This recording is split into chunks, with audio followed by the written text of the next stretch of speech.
नमस्कार. मी चंद्रशेखर सुरेश कल्याणकर, राहणार कणकवली, जिल्हा सिंधुदुर्ग. माझं वय 45, माझं वजन 85 किलो, उंची 5.8. माझी आवड गायक, वादक, निवेदक, पटकथा लेखक, नाट्य लेखक आणि अभिनय. माझी प्रोफाईल.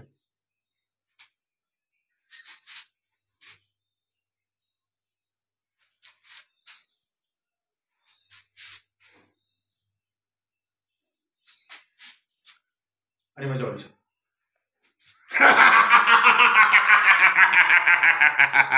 हाय, मीच आहे तो दानवराज सम्राट कालकेतू, ज्याचं नाव ऐकताच तुम्ही सर्व चळाचळा कापता आणि झोपेतून जागे होता ना, तोच हा दानवराज कालकेतू. चॉप, एकदम चॉप.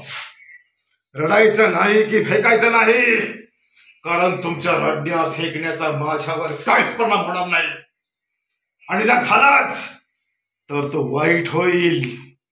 ही शिर पाहताय, एकदा काही मस्तकावरची शिर थाड थाड उडायला लागली की मग समोर माणूस असो अथवा जनावर, त्याला उभा चिरल्याशिवाय हा दानवराज कालकेतू शांत बसणार नाही.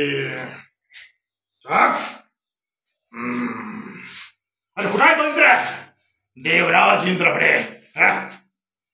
त्याला सांगा, देवलोकाची राजधानी अमरावती आत्ताच्या आत्ता खाली कर म्हणावं, आणि हा दानवराज कालकेतूचा अंतिम आदेश आहे म्हणून सांगा.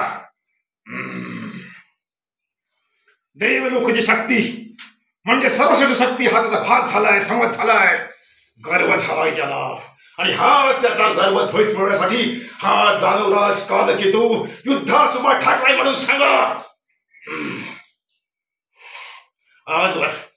आजवर दानवांनी सोसलेला प्रत्येक पराजय आणि अपमान व्याजासकट वसूल करण्यासाठी हा दानवराज कालकेतू त्याला आव्हान देतोय म्हणून सांगा. त्याला हेही सांगा, आमच्या बरोबर मोठं अस्त्रही आहे.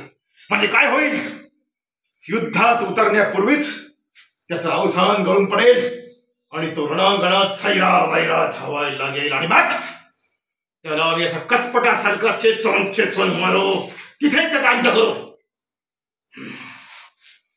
त्याला हेही सांगा, आमचे परम वंदनीय गुरु शुक्राचार्य हे आमच्या सोबत आहेत म्हणावं, आणि युद्धात जखमी झालेलेच नव्हे, मरण आलेल्या प्रत्येक वीराला ते पुन्हा पुन्हा आपल्या संजीवनी मंत्राला जिवंत करणार आहेत म्हणून हेही सांगा. त्यामुळे काय होईल, नाश होईल तो फक्त इंद्राचा,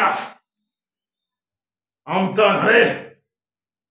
आणि ह्यावर एकच पर्याय, आणि तो म्हणजे देवलोकाची राजधानी अमरावती रिकामी करणं. सांगा त्याला.